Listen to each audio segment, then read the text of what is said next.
Thank you, Chairman. I commend you for putting together a realistic and responsible budget. And of course, there are always competing priorities, and you had to take them into account. It seems to me you made difficult choices and came up with a plan with necessary spending restraint to put us on a path to budget balance. The budget provides a reasonable and realistic path to that balance, which we do in fact need to reach. Our debt is unsustainably high, and it seems to be growing. During the previous administration of President Obama, debt held by the public more than doubled. In fact, the total increase was about $8 trillion. We saw deficits well above $1 trillion for 4 straight years. 3 of those years were after the recession ended. Our deficits and debts have been driven overwhelmingly by unsustainable spending, most of which is mandatory.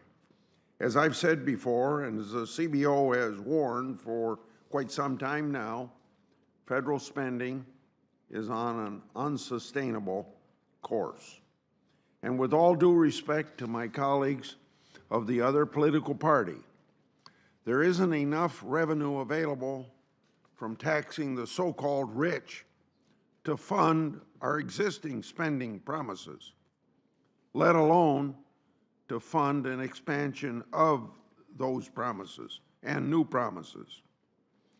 The budget includes provisions that relate to the Finance Committee, which I chair, and another member of this committee, Senator Wyden, is ranking member.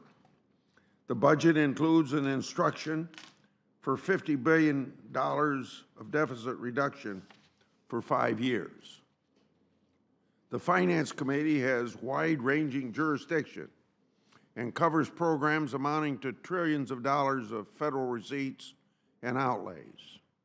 Deficit reduction will only come with bipartisan cooperation and compromise.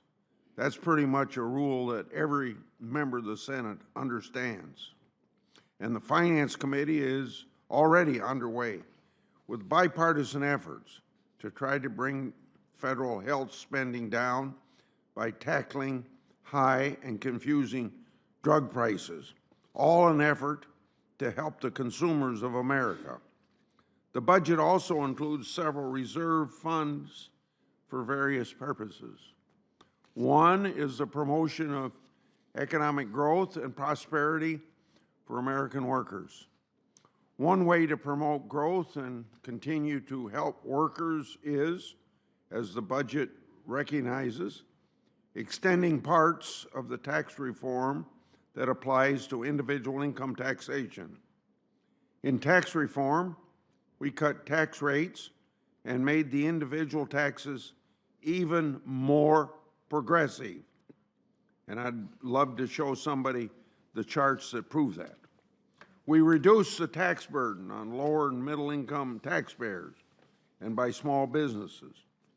The tax rate cuts, doubling of the standard of deduction, and expanded child tax give real benefits to hardworking, middle-class American workers and families.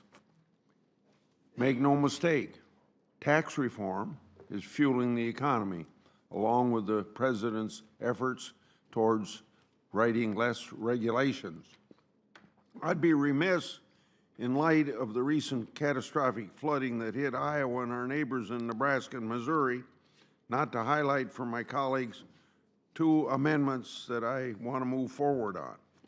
One is designed to increase cooperation among various departments, agencies, and state governments in disaster response, recovery, and mitigation. And another gives focus to flood controls for operations on the Missouri River.